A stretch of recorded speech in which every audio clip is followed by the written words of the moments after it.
네, 저희 2부 종목 상담 계속해서 이어가 보도록 하겠습니다. 2부는 이 두 분과 함께 해보도록 할게요. 자, 오늘은 김시은 팀장 그리고 이성웅 차장 나와주셨습니다. 두 분 어서 오세요. 네, 안녕하세요. 네, 그럼 바로 다음 시청자분 모셔보도록 하겠습니다. 안녕하세요.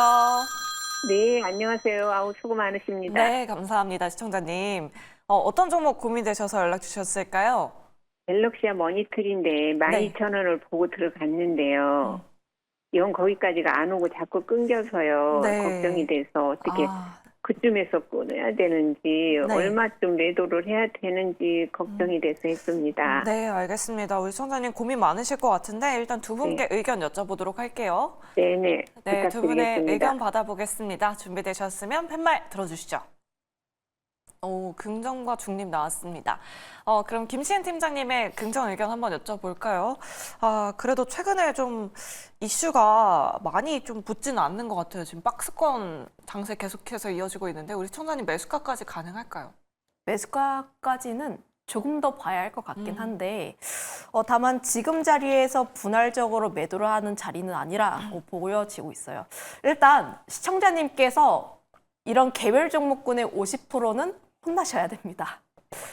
비중을 50%를 담으시면은 내가 그 외에 대응을 할 수 있는 현금 자체가 거의 없기 때문에 이런 개별 종목군에 한 번에 50%를 담는 게 아니고요. 많이 담더라도 20% 정도만 좀 담아보시면 좋을 것 같고 특히 이 기업 같은 경우가 지금 두 가지에 대한 모멘텀이 있다고 보시면 좋을 것 같아요. 첫 번째가 STO 관련했을 때 법제화에 대한 기대감 첫 번째 하나, 두 번째가 비트코인 관련했을 때 비트코인에 대한 가격이 움직이게 되면 결국 STO 관련 종목군들 역시도 함께 움직일 수 있다라는 모멘텀 두 가지가 있다라고 보시면 좋을 것 같은데 우선 산업적인 성장은 좋아요.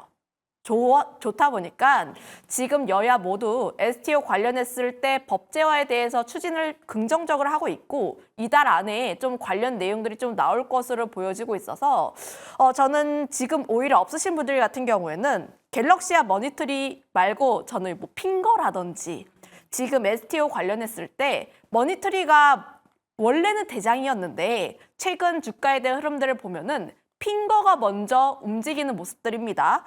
그거에 따라서 지금 STO 혹은 핑거 관련 종목군들 보면은 다시 한번 바닥권에서 자리를 잡으면서 올라가려는 흐름들이 나오고 있어요. 지금 이슈를 조금 기다리고 있다라고 보시면 좋을 것 같아서 저는 조금 더 기다려볼 필요가 있지 않을까 거기다가 더해서 비트코인 이야기를 했는데 좀 긍정적으로 이야기를 하면 트럼프가 조금 우위에 있습니다. 네. 트럼프가 우위에 있으면 비트코인의 가격이 함께 올라가게 되고 비트코인의 가격이 올라가면 STO 관련 종목군들이 함께 따라 올라가는 경향이 있어서 지금 시청자분께서는 비트코인의 가격이 조금 더 올라야지 상황이 조금 더 좋아진다라고 보시면 좋을 것 같아요. 그런데 지금 비트코인 가격 같은 경우에도 다시 한번 바닥을 잡고 움직이는 모습들 저는 두 가지의 상황 모두 긍정적으로 보여지고 있어서 추가 상승 기대해 볼 법합니다. 다만 차트 한번 볼게요. 차트를 한번 봤을 때 지금 10,000원이라는 가격대 그러니까 조금 위에 잡아서 10,000원이라는 가격대로 잡았는데 조금 더 아래로 보게 되었을 때 9,500원에서부터 10,000원 라인대에서 계속적으로 매물대를 뚫지 못하고 좀 눌리는 모습들이 나오고 있어서 저는 10,000원이라는 가격대가 오게 되었을 때 50%에서 약 30%는 비중을 좀 덜어보십시다. 오히려 그리고 10,000원이라는 가격대를 뚫는지 안 뚫는지를 보고 그 다음에 내가 남아있는 현금을 바탕으로 했을 때 오히려 눌림이 나왔을 때 다른 계좌를 파시는 거예요. 내가 물타기를 진행을 한다고 해서 내가 기존에 가지고 있던 계좌에서 물타기를 진행을 하면 내가 가지고 있는 원금의 2배, 4배, 8배는 해야지 내 평단가가 그 2배 이하로 떨어집니다. 그래서 제가 제안 드리고 싶은 것은 무작정 물타기를 하는 것이 아니라 눌림이 나왔을 때 그리고 다시 한번 수급이 들어왔을 때 물타기를 해야 하는데 두 번째 계좌 꼭 만드셔가지고요. 거기에서 비중을 조금씩 다시 한번 담으시는 거예요. 그리고 거기에서 수익이 나신다면은 거기서 수익을 먼저 확보를 한 다음에 그 다음에 첫 번째 계좌에서 마이너스 난 부분들에 대해서 맨징을 하는 겁니다. 그러니까 두 번째 계좌에서 수익 난 거를 첫 번째 계좌 마이너스 난 걸 갖다가 이제 조금씩 까는 방향으로 가야지 저는 조금 더 계좌를 살릴 수 있는 방향이 되지 않을까라는 생각을 가지고 있어서 저는 지금 이 방법이 좀 낫지 않을까라는 의견 드려보도록 할게요. 네, 알겠습니다. 말씀드린 전략 잘 참고해 보시면 좋을 것 같아요. 갤럭시아 머니트리 상담 도와드렸고요. 계속해서 다음 시청자분 바로 모셔보도록 하겠습니다. 안녕하세요. 네, 안녕하세요. 네, 반갑습니다. 시청자님. 네. 네, 어떤 종목 궁금하셔서 연락 주셨을까요? 코스코 퓨처엠 네. 네, 37만 3천 원에 5%. 37만 원이시면은 꽤 들고 계셨네요, 시청자님. 네네. 네, 어떤 부분이 궁금하셔서 연락 주셨을까요? 추매를 하려고 그러는데 얼마 가격에서 하면 좋을까 해서요. 네, 알겠습니다. 추가 매수에 대한 부분 한번 여쭤보도록 할게요. 네. 네, 두 분의 의견 받아보도록 하겠습니다. 준비되셨으면 팻말 들어주시죠. 올중립 나왔습니다. 차장님께 중립 의견 한번 여쭤보도록 할게요. 시청자님, 추가 매수를 한다면 어느 가격선에서 해야 되냐라고 여쭤보셨는데 추가 매수 자체를 아예 지양해야 되는 걸까요? 왜냐면 급하게 추가 매수를 뭐 하실 필요는 없다라고 좀 생각이 되고 있고요. 뭐 테슬라 쪽에서도 뭐 그렇고 뭐 전기차 쪽에서의 어떤 매크로 업황 자체가 좋다라고 할 수는 없으니까 지금 이제 반등이 뭐 빠르게 나올 가능성은 좀 저는 좀 제한적이지 않을까라고 좀 생각이 되고 있습니다. 뭐 그런 점에서 보면 물론 이제 5% 정도 비중이시니까 뭐 10%나 어떤 15% 정도 포스코 퓨처엠의 가치를 보면은 좀 길게 봐야겠죠. 뭐 길게 보면은 뭐 10%또 이제 15%까지는 이 비중을 좀 채우셔도 괜찮지만은 지금 당장에 오히려 더 채우려면은 더 싼 가격에 채우는 게 좋겠죠. 뭐 그렇게 된다고 한다면 지금 현재 구간에서는 밑에 하방 가능성도 열어둬야 되는 현재 상황이기 때문에 성급하게 매수를 하지 말라고 제가 중립을 드린 상황이고요. 지금 현재 뭐 포스코 퓨처엠도 이제 2분기, 3분기 때 실적이 뭐 어떤 폭발적으로 어떤 시장에서 주목을 많이 받지 못하죠. 하지만은 지금 2, 3분기가 약간 기점, 그러니까 4분기 쪽에서의 실적에 대한 성장성을 지금 시장에서는 조심스럽게 예측을 하는 상황입니다. 뭐 그렇기 때문에 이 4분기 실적에 대한 평가가 계속해서 뭐 좋아진다는 쪽으로 가면은 조금씩 모아두는 전략도 괜찮다. 왜냐면 이제 포스코 퓨처엠의 장점이 다른 2차 전지 소재주들과 비교하면은 그래서 양극재, 음극재 어떤 투 트랙을 할 수 있는 어떤 유일한 상장사라고 좀 생각이 되고 있거든요. 그리고 이제 포스코 그룹 쪽에서의 이 원료 공급이나 여러 가지 면에서 원가나 여러 가지 면에서 다른 2차 전지 소재 대비해서는 좀 안정적으로 투자할 수 있는 게 바로 이제 포스코 퓨처입니다라고 좀 생각이 되고 있고요. 그나마 좀 예전만큼은 아니지만 이제 양극재 출하량은 좀 많이 올라가고 있는 그런 플러스 성장성을 좀 나타내고 있는 그런 상황인데 그나마 좀 음극재 부분 쪽에서 일부 판매, 그러니까 미국 쪽에서 중국의 규제나 여러 가지 면에서 지금 음극재 쪽에서의 실적에 대한 우려감이 좀 나와주고 있는데 그래도 양극재, 음극재 두 가지의 상품을 가지고 있다는 것 자체가 저는 이제 어떤 뭐 다른 섹터와 비교해서 포스코 퓨처엠이 살만하다 이건 아니죠. 하지만 2차 전지 소재주들 중에서는 그 종목을 이제 선별을 하게 된다고 한다면 전 포스코 퓨처엠에 저는 표를 하나 더 주고 싶다라고 좀 생각이 되고 있고요. 뭐 그러기 때문에 길게 보면은 지금 거래량도 그렇고 다른 2차 전지 주들과의 어떤 이 주가적인 측면에서는 특별한 부분이 보이진 않고 있습니다. 뭐 그렇기 때문에 성급하게 추가 매수나 이런 부분 하는 것보다도 저는 저는 미국 대선 이후에 미국 대선이라고 하더라도 이제 뭐 한 달이죠. 그렇기 때문에 급하게 하진 마시고 저는 대선 이후에 정도 좀 생각하시는 게 낫지 않을까라고 네, 생각됩니다. 알겠습니다. 당장 포스코 퓨처엠 실적 발표가 10월 17일입니다. 이번 실적 발표 말고 오히려 대선 이후에 추가 접근 전략 세워보자라는 의견 잘 참고해 보시면 좋을 것 같아요. 네, 그럼 계속해서 다음 시청자분 바로 모셔보도록 하겠습니다. 안녕하세요. 안녕하세요. 네, 시청자님 반갑습니다. 네, 수고가 많으십니다. 네, 감사합니다. 어떤 네, 종목 네. 궁금하셔서 연락 주셨을까요? 아, 센지랩이요. 센즈랩 매수가랑 비중은 어떻게 되실까요? 14,669원에 비중은 70%입니다. 14,000원대에 들어가셨으면 올해 네네. 초에 매수를 하셨을까요, 시청자님? 맞습니다. 이번에 딥페이크 관련해서 좀 올라오기도 했었는데 네. 그때는 또 매도 생각이 없으셨나 봐요, 시청자님. 그때 본전이 안 돼가지고. 네, 알겠습니다. 그때 16,000 얼마 하기 전에 샀어요. 그 이후에요. 추가 매수도 하셨고요, 시청자님. 네네네. 네, 알겠습니다. 그럼 더욱더 걱정이 많이 되실 것 같은데 일단 네네. 두 분께 의견 한번 여쭤보도록 할게요. 네네. 네, 두 분의 의견 맞습니다. 받아보겠습니다. 준비되셨으면 팻말 들어주시죠. 아쉽게 올부정 나왔습니다. 김심 팀장님께 그럼 자세한 전략 좀 한번 여쭤보도록 할게요. 우리 시청자님 계속 추가 매수를 하셔서 지금 비중이 70%까지 확대되셨거든요. 지금 시점에서는 어떤 전략이 필요할까요?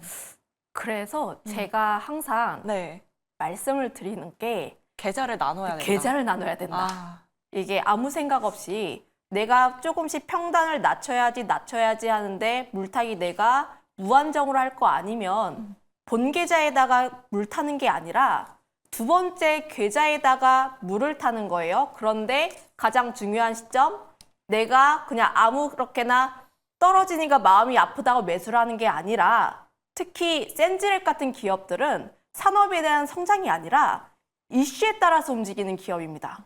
즉, 이제 수급에 대한 쏠림이 나타날 때마다 변동성을 크게 키우는 기업이라고 보시면 좋을 것 같은데 주가가 눌림이 나왔을 때마다 매수를 하면 내 평단가 거의 안 떨어지고 있어요. 지금 매수가가 거의 15,000원 부근대라고 보시면 좋을 것 같은데 여기에서 지금 갖고 계신 금액의 2배를 하시더라도 지금 가격대 못 옵니다.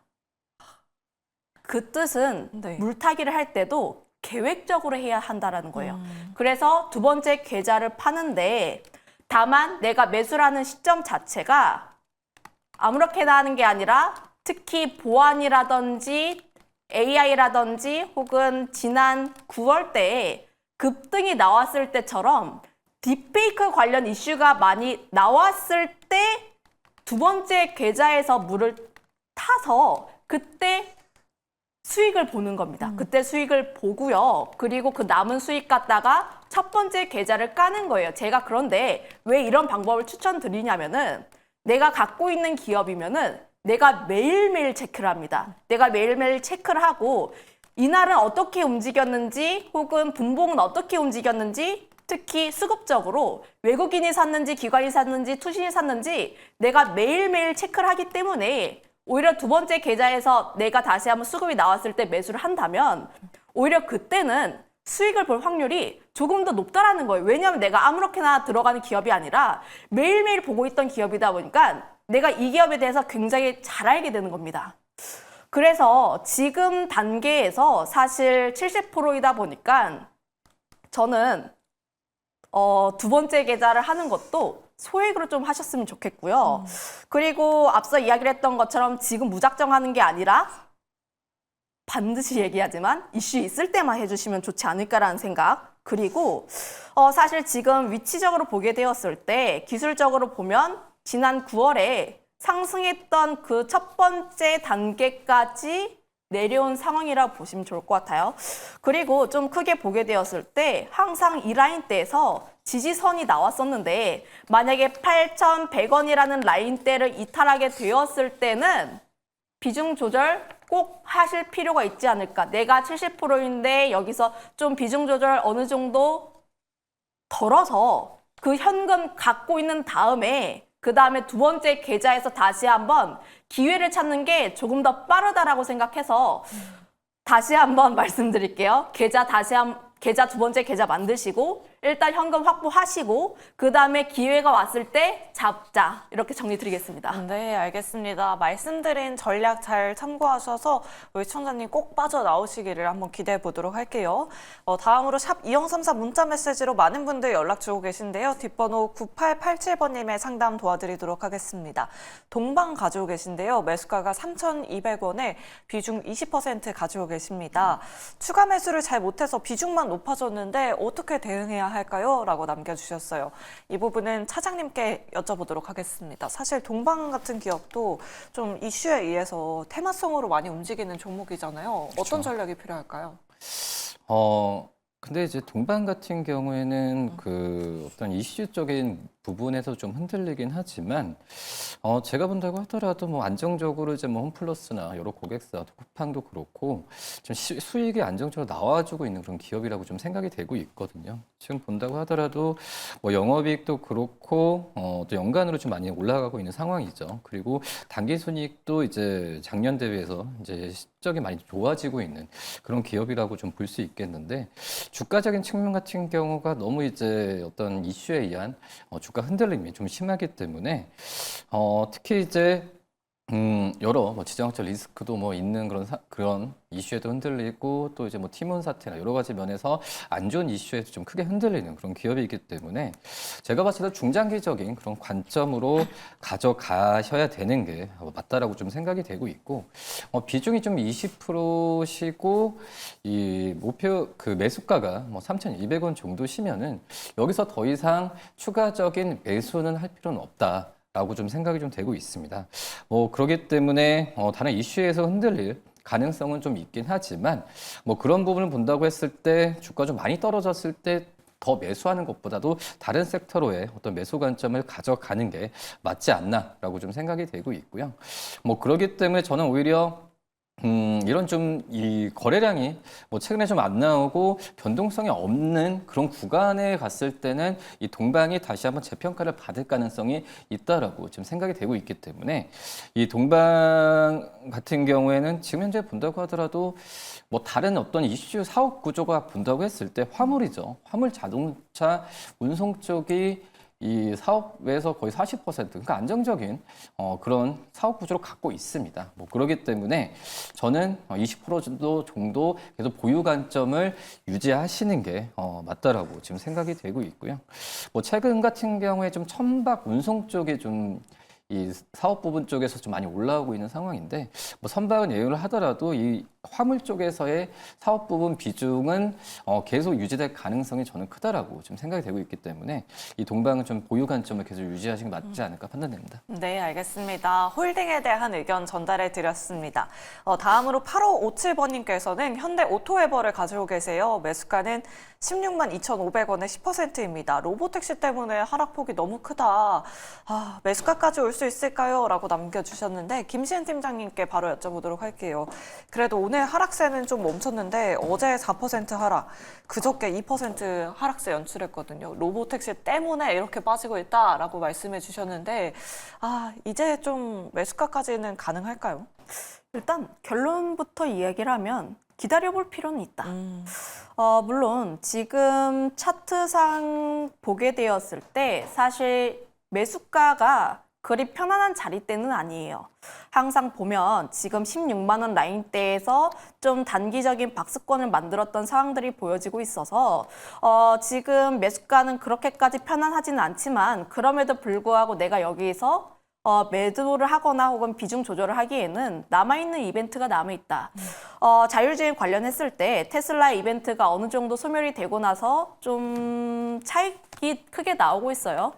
특히 현대 오토웨버 같은 경우가 좀 덜 다른 기업들이 대비했을 때 상대적으로 덜 하락했는데, 반대로 이야기를 하면 이 기업 같은 경우는 오른 게 거의 없습니다. 다른 네. 기업들 대비했을 때.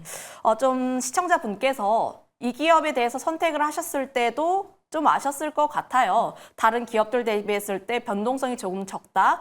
다만 현대차와 관련했을 때 좀 관련이 크게 엮이고 있는 기업이다 보니까 결국 현대차의 자율주행이 어떻게 진행이 되는지 역시가 가장 중요하지 않을까라는 생각을 가지고 있는데, 관련했을 때 지금 내년이 가장 중요하게 작용될 것으로 보고 있어요. 테슬라도 그렇고 현대차도 25년에 SDV 시제품을 출시를 할 예정이다 보니까 저는 지금 시간이 조금 더 필요한 구간대가 아닌가라는 의견을 드려보도록 하겠어서 지금 굳이 조금 매도하시거나 걱정 많이 하시기보다는 조금 기다리실 필요가 있다. 다만 차트적으로 보면은 좀 중요한 라인대가 있기는 해요. 13만 2천 원 라인대를 만약에 이탈하게 되었을 때가 가장 중요한데 이 라인대 이탈하지 않는 게 가장 중요하다. 이렇게도 말씀드려보도록 하겠습니다. 네, 알겠습니다. 매수가까지 충분히 가능하다.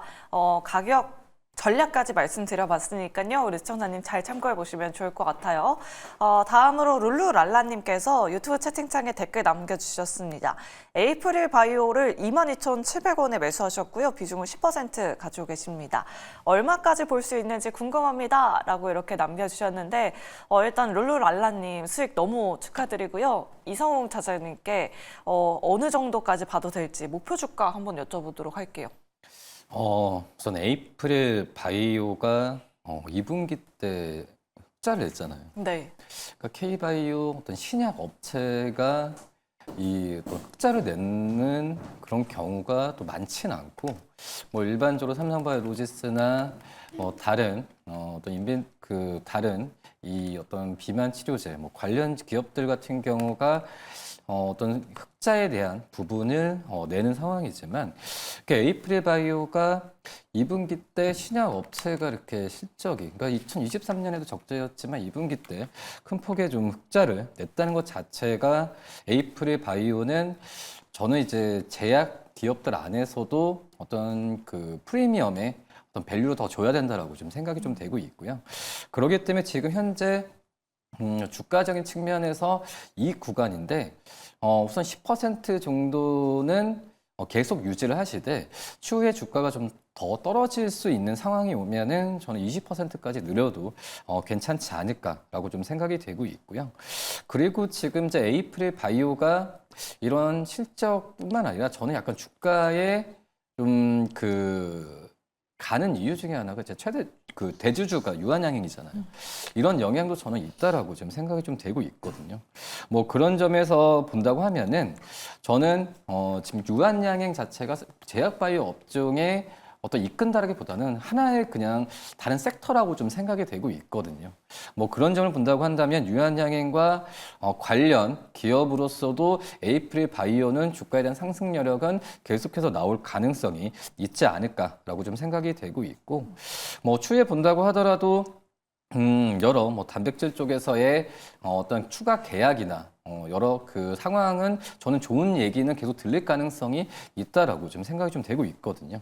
뭐 그렇기 때문에 여러 이제 그 플랫폼 자체도 괜찮고 고객사와의 끈끈한 미국 중심으로 한 부분 잘 되어 있다고 생각이 되고 있기 때문에 글쎄요, 지금 이렇게 좋다라는 것보다도 이익이 조금 나 있는 상태에서 서둘러 어떤 매도를 하는 것보다도 지금 10% 정도면은 저희도 포트에도 보더라도 지금 현재는 제약바이오 그 기업들을 10에서 한 20% 정도는 가지고 있어야 되는 게 지금 현재 어떤 주식 자산에 있어서는 필요하다고 생각이 되고 있거든요.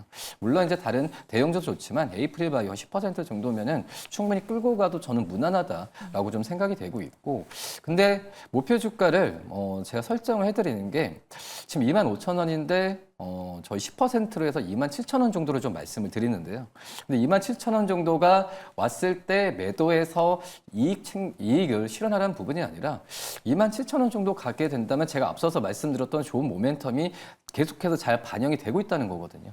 그렇기 때문에 27,000원 돌파했을 때는 한 15%까지 다시 한번 늘려봐도 된다는 판단할 수 있는 가격이 바로 이제 27,000원이지 않을까라고 좀 생각이 되고 있고, 손절가는 굳이 정할 필요는 없는 것 같아요. 만약에 비중이 20% 이상 갖고 있으시면은 손절가를 좀 정할 텐데 굳이 그럴 필요는 없지 않을까라고 생각이 됩니다. 네, 알겠습니다. 에이프릴 바이오 유한양행과 함께 계속해서 신고가 행진 한번 기대해 보도록 하겠습니다. 그럼 계속해서 다음 시청자분 전화로 바로 만나보도록 하겠습니다. 안녕하세요. 네, 안녕하세요. 네, 반갑습니다, 시청자님.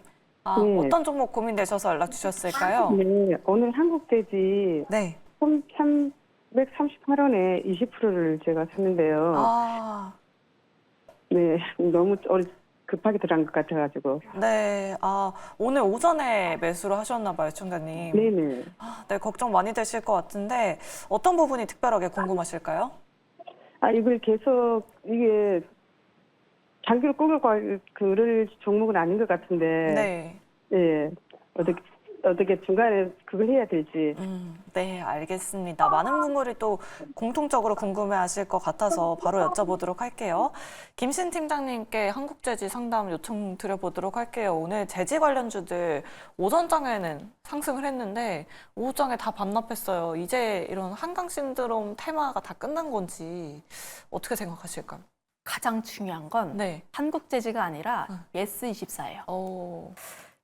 지금 노벨 테마를 이끌어가고 있던 게 예스24였는데 네. 오늘 왜 관련 종목군들이 와르르 무너졌냐? 예스24가 그동안 점상 가면서 움직였던 게 오늘 같은 경우에는 상한가도 못 갔습니다. 네. 상한가도 못 갔고 오늘 장 초반부터 조금씩 무너지는 모습들을 보여주고 있어서 지금 결국 노벨 테마상 쪽에서 가장 중요한 것은 예스24의 주가 방향성이라고 보시면 좋을 것 같아요. 그거에 따라서 결국 관련 종목군들 특히 2등주, 3등주 혹은 그 후속주들 같은 경우에는 지금 1등주 대비했을 때 변동성은 더 크게 키울 수밖에 없습니다. 그 이유가 결국 대장주가 살아야지 다른 종목군들이 움직이고 있기 때문에 그럼 결국 수급적인 측면에서 대장주로 모아갈 수밖에 없는 흐름들이에요. 그래서 지금 한국재지를 요청하셨지만 가장 중요하게 봐야 하는 것은 예스24다라고 보시면 좋을 것 같고 다만 지금 한국재지를 비롯해서 저는 한 번 정도의 기회는 나올 수 있다 이렇게 판단하고 있습니다. 오늘 한국재지 외국인 쪽에서의 매도세가 나왔고 개인들이 전부 다 매수를 하는 흐름들이 나와서 반등에 대한 폭이 생각보다 작을 수는 있어요. 그런데 반등 나왔을 때 다시 한번 그때 내가 비중이 어떻더라도 그리고 마이너스가 어떻더라도 그때는 좀 확실하게 챙기셨으면 좋겠고요. 네. 제가 예스24에서 한 번 정도의 기회는 나오지 않을까라고 생각을 하는 게 오늘 좀 상한가를 갈 거라고 생각을 했는데 못 간 게 개인들은 다 털고 있고 외국인 쪽에선 매수가 다 들어왔습니다.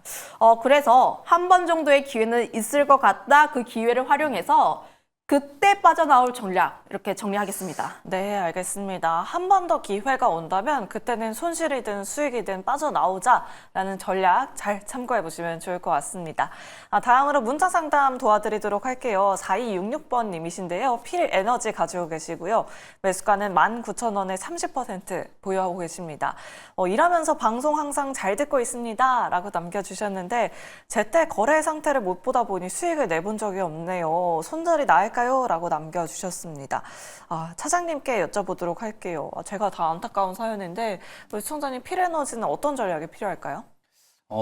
특별한 건 없는 것 같아요. 2차 전지 소재 부품 기업들의 지금 주가 상황이나 그런 부분은 좀 비슷하다고 생각이 되고 있거든요.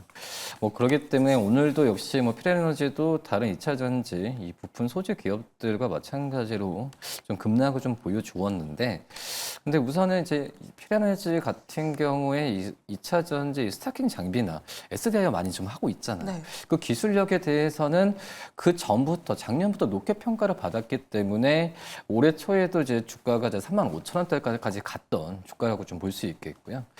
그렇기 때문에 이런 좀 삼성 SDI나 여러 이 기업들과의 그 밀접한 그런 관계 자체가 좀 필에너지의 가장 큰 장점이라 생각이 되고 있고요.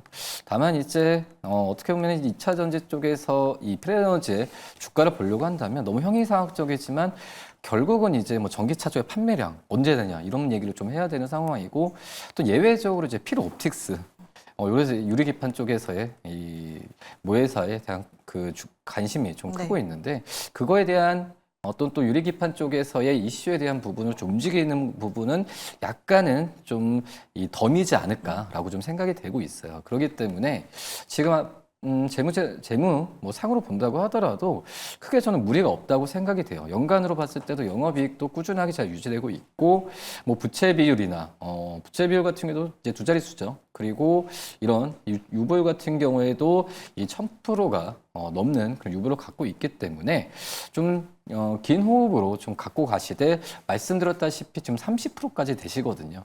추가적인 매수 부분은 하지 않으시는 게 맞다라고 좀 생각이 됩니다. 네, 알겠습니다. 필 옵틱스의 상승과 동반할 수 있다라는 의견 남겨주셨습니다. 다음으로 유튜브 채팅창에서 홍님께서 ISC 궁금하셔서 상담 요청 주셨습니다. 매수가가 79,000원에 15%인데요.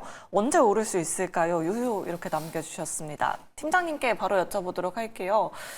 언제쯤 오를 수 있을까요? 지금 현재가에서 약 30% 정도만 오르면 이제 본전입니다. 네. 지금 굳이 손절할 자리는 아니라고 보여지고 있고요. 다만 시간은 조금 더 걸릴 예정입니다. 그 이유가 아직까지 반도체 쪽에 대한 투자 심리가 그렇게까지 개선이 되지 않고 있다는 점들, AI 관련했을 때 일부 종목군들에 대한 강세 흐름들만 계속 이어지고 있기 때문에 지금 이 종목군 같은 경우가 목표 주가도 좀 하향된 부분들이 있고 업황에 대한 불확실성이라든지 주요 고객사의 업황, 불확실성이라든지 지금 전반적인 밸류에이션이 좀 하락하게 되다 보니까 시간은 조금 더 걸릴 수 있다라고 보시면 좋을 것 같아요. 다만 지금 25년부터는 A식 쪽에 대한 퀄 테스트가 성공적으로 마무리가 되었을 때 실적에 대한 기대감 역시 함께 가져볼 수 있는 구간대라고 보시면 좋을 것 같아서 조금 더 버텨보자 이렇게 정리하겠습니다. 네, 알겠습니다. 반도체 업황에 돌아설 때까지 조금만 더 버텨보자라는 의견 남겨드렸습니다. 우리 시청자님 잘 참고해 보시면 좋을 것 같습니다.